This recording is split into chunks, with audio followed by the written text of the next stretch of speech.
वाजलेत आपण वृंदावन गार्डनला आलेलो आहोत. म्हणजे 5 मिनिटं कमी झाला, 6:30ला करेक्ट शो चालू होतो. त्याच्या आधीच आपण पोहोचलो इथे सगळं काही फिरून. आणि इथलं जो म्युझिकल म्हणजे म्युझिकल शो असतो हा, तर तो मी तुम्हाला दाखवणार आहे. त्याच्या आधी पण मी जेव्हा स्कूल ट्रिपमधून आलेलो होतो, मला वाटते खूप वर्ष झाली, 10 वर्ष झाली. त्याच्यानंतर आत्ता यायचा चान्स झालाय. खूप तेव्हाच आठवायला लागल्यात गोष्टी की आपण काय काय केलं होतं. खूप छान वाटायला लागलंय. गर्दी बघा, गर्दी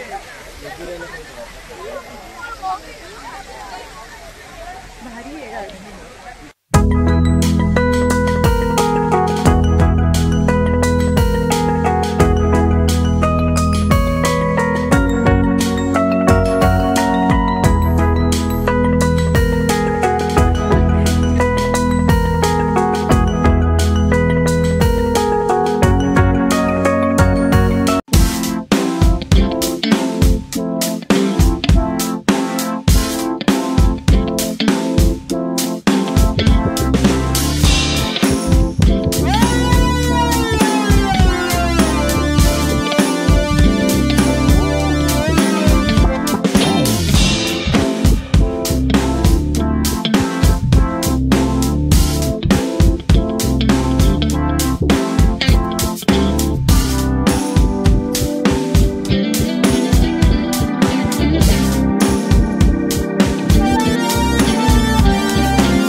वृंदावन गार्डनचा शो बघून झाल्यावर आम्ही थेट चर्चकडे गेलो. सगळ्यात भारी चर्च आहे इथलं हे. आणि खूप छान असे फोटोज येतात, दिसायला पण खूप असं वेगळं आणि युनिक असं चर्च आहे हे. आणि ह्याचा टायमिंग ॲक्च्युली 7 वाजेपर्यंत चालू असतं हे. आणि आम्हाला पोचायला 7:30 झाले होते, त्यामुळे हे बंद झालं. आम्हाला आत काही जाता आलं नाही. पण आम्ही खूप सारी रिक्वेस्ट करून आम्हाला बाहेरून एक 5 मिनिटाची परमिशन आम्ही काढली की आम्ही खूप लांबून आलो आहे आणि आम्हाला फक्त फोटो काढायला परमिशन द्या म्हणून. त्यामुळे आम्ही पटपट 5 मिनिटात फोटोज काढले आणि नंतर गेलो रूमकडे. आणि आज आमच्या या गाडीतूनचा प्रवास आज इथेच थांबलेला आहे. 8:30 वाजता जिथून आम्ही निघालो होतो बरोबर पॉइंट करून. सकाळी आपण इथे नाश्ता केला होता.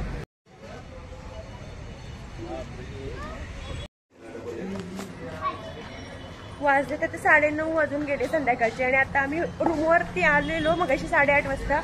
जेवून फ्रेश वगैरे झालो, थोडं रिलॅक्स केलं आणि आता मग जेवायला चाललो. तेवढ्या लवकर काय काय खाल्लं पण होतं, त्यामुळे भूक पण नव्हती. आता बघूया कुठे जेवायचं, काही अजून ठरवलेलं नाही आहे. तिथे आसपास रूमचे भरपूर सारी ना हॉटेल्स आहेत. सकाळी तर छान जेवण मिळालेलं, म्हणजे नाश्ता आणि दुपारचं जेवण पण छान होतं. आता चेक करूया कुठे काय भेटणार आहे. चला दाखवते मग रूमच्या आजूबाजूचा परिसर.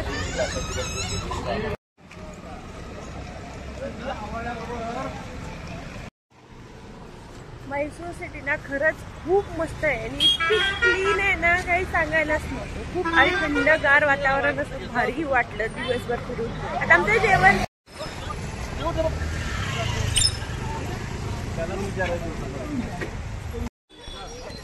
आताच आमचं जस्ट जेवण झालं. जेवण पण खरंच आत्ता जिथे आपण जेवण केलं ना, खरंच खूप छान होतं. आणि इकडचं ना वैशिष्ट्य म्हणजे आपल्या इकडे बघा हॉटेल्स 11:30, 12, 11:30 पर्यंत तरी चालूच असतात, पण इथे ना 10, 10:30 पर्यंत म्हणजे सगळं बंद होतं. बघू शकता तुम्ही, दुकानं सुद्धा सगळी बंद झाली, हॉटेल सुद्धा बंद. आता आम्ही ज्या हॉटेलमध्ये जेवलो ना तर ते सुद्धा हॉटेल आता बंद होत होतं. आम्ही लास्ट कस्टमर होतो.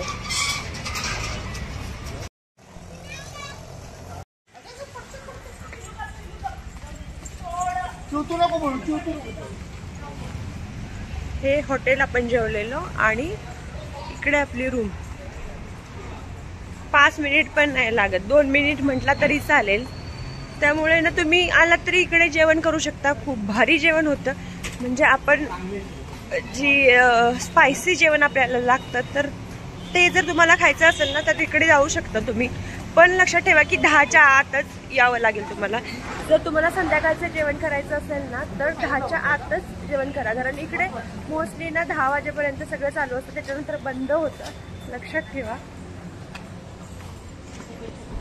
चला मग आता आपण आपल्या रूममध्ये चाललोय आणि आत्ताचा व्लॉग इथेच संपवतीये मी. आणि आज आपण म्हैसूर सगळं फिरलो आणि इथून पुढे म्हणजे उद्या आपण बेंगलोरला जाणार आहोत. तर उद्या बेंगलोरची जर्नी चालू होणार आहे. ती कशी आणि काय असणार आहे ते मी तुम्हाला सांगते. तात्पुरता व्हिडिओ इथेच थांबूया. चला bye bye, good night. Video आवडला असल्यास लाईक करा, कमेंट करा, शेअर करा. तोपर्यंत भेटूया उद्याच्या व्लॉगमध्ये. बाय. आज आपल्याला म्हैसूर सोडायचं होतं म्हणून सकाळी लवकर उठलो. चेकआउट करायचं होतं लवकरात लवकर.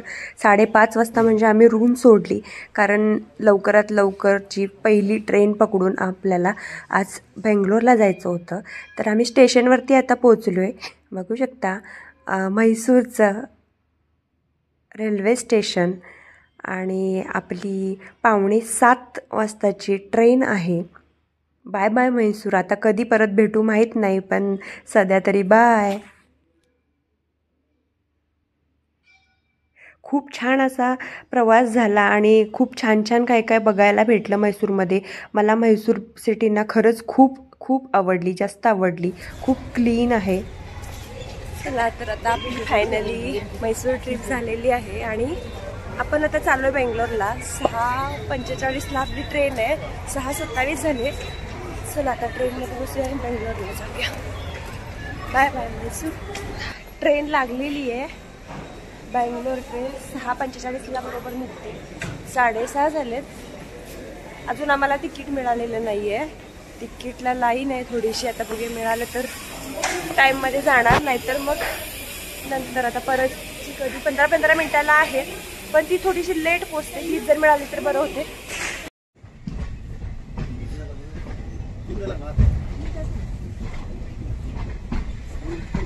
चला आता आपण चाललोय बेंगलोरला. ट्रेन निघाली बरोबर 6:45ला निघाले.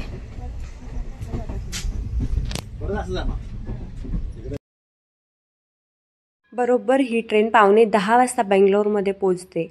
आणि तुम्हाला म्हैसूरमधून जर ही ट्रेन चुकली ना तर पुढची ट्रेन तुम्हाला 8:30 वाजताची आहे, पण ती पोचते 1 वाजता बेंगलोरमध्ये. तर ते सगळं जजमेंट चुकलं असतं, कारण वेळाने पोचलो असतं तर बेंगलोर फिरायला पण लेट झाला असता आपल्याला. म्हणून घाई गडबडीने ही आपण ट्रेन पकडली आहे आणि बरोबर टायमात पोचलो आहे आपण. बघू शकता आता बेंगलोरच्या स्टेशनवर आहोत आपण.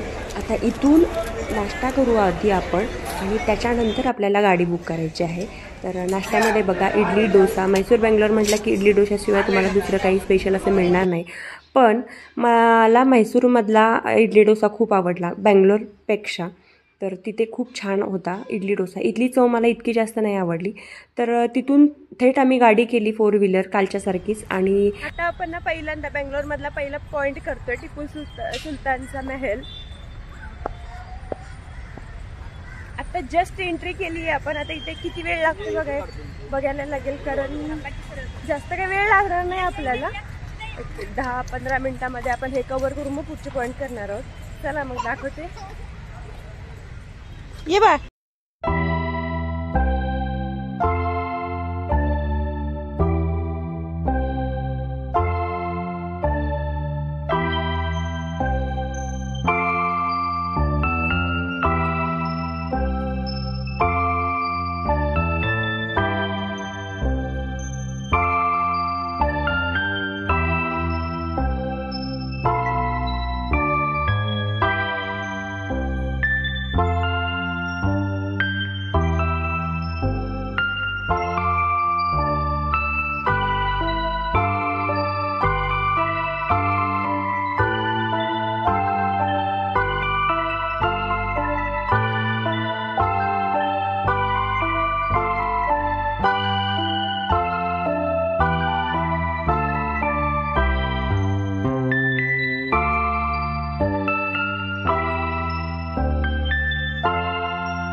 त्यानंतर कर्नाटकातली सगळ्यात मोठी नंदीची मूर्ती बघायला आपण आलेलो आहोत नंदी टेम्पलमध्ये. तर काळ्या दगडातली ही मूर्ती आहे, खूप मोठी, म्हणजे आपल्याला मान वरती करून बघायला लागते इतकी मोठी आहे. त्यानंतर पाठीमागे छोटीशी गणपतीची मूर्ती आहे, ती पण काळ्या दगडातली.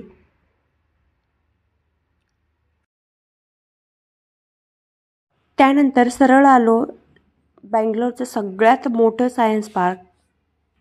4 फ्लोअरचं सायन्स पार्क आहे, म्हणजे तुम्ही विचार पण करू शकत नाही. इथे आला तर तुमचे 2-3 तास हे तुम्हाला घालवावेच लागतील आणि कसे जातील ते तुम्हाला कळणार पण नाही आहेत.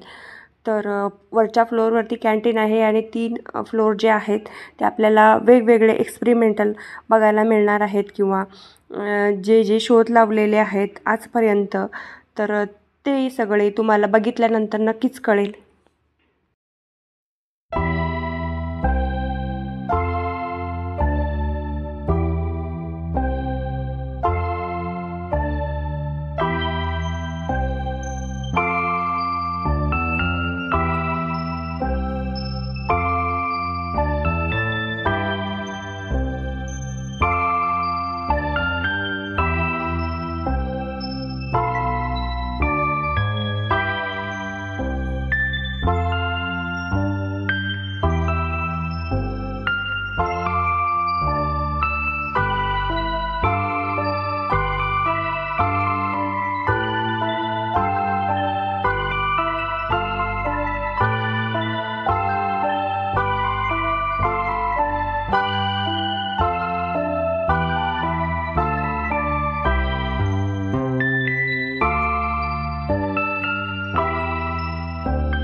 तर इथे आपल्याला बॉल पेनाच्या शोधापासून झिप म्हणजे चेन कशी तयार झाली किंवा कोणी तयार केली, स्क्रू कोणी तयार केले, त्याचा शोध कोणी लावला, सगळे एक्सपेरिमेंट कोणी केले, तर त्याची सगळी माहिती आपल्याला इथे भेटते. सायन्स पार्क खरंच अतिशय बघण्यासारखं आहे आणि खूप म्हणजे कॉलेजच्या शाळेच्या मुलांना तरी खूप महत्त्वाचा भाग आहे हा सायन्स पार्क. त्यामुळे खूप साऱ्या सहली किंवा ट्रीप ज्या आलेल्या होत्या ना, खूप साऱ्या इथे विजिट करायला आल्या होत्या. कारण ॲक्च्युली मला पण माहिती नव्हते काही पॉईंट, तर ते पॉईंट सगळे मला बघायला भेटले इथे.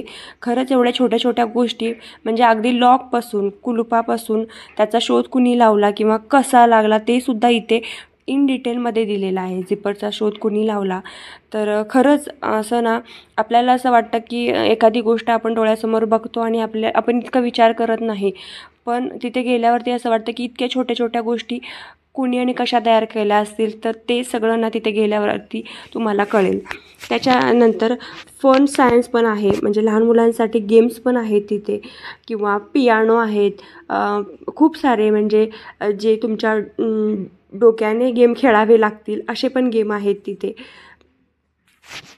सायन्स पार्कमधून आम्ही थेट रस्त्यातच असलेल्या जाता जाता आम्हाला रोड टच असं हे संसद भवन आहे बँगलोरचं. खूप मोठं प्रशस्त असं आहे आणि खरंच आतमध्ये आता जाण्याला एंट्री बंदी आहे किंवा एंट्री नाही आहे, तर आपण बाहेरूनच इथे फोटो काढू शकतो. अगदी रोड टच आहे, म्हणजे तुम्हाला जाता जाता 5 मिनटं थांबून फोटो काढता येऊ शकतात. तर खूप असं भलं मोठं हे संसद भवन आहे.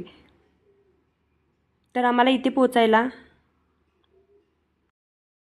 त्यानंतर आम्ही 4-4:30च्या दरम्यान एका हॉटेलवरती गेलो. इथे बघा तुम्ही इडलीचे किती सारे प्रकार आहेत बघा, म्हणजे जे आपल्याला माहीत पण नव्हते असे वेगवेगळे इडलीचे प्रकार इथे मला बघायला भेटले. पण आमचा एक इथे प्रॉब्लेम झाला की आम्हाला जेवायला इथे खूप रिक्वेस्ट करून आम्हाला राईस मिळाला. त्यामुळे पहिला आधी तुम्ही चांगलं जेवण शोधा इथे आलात तर.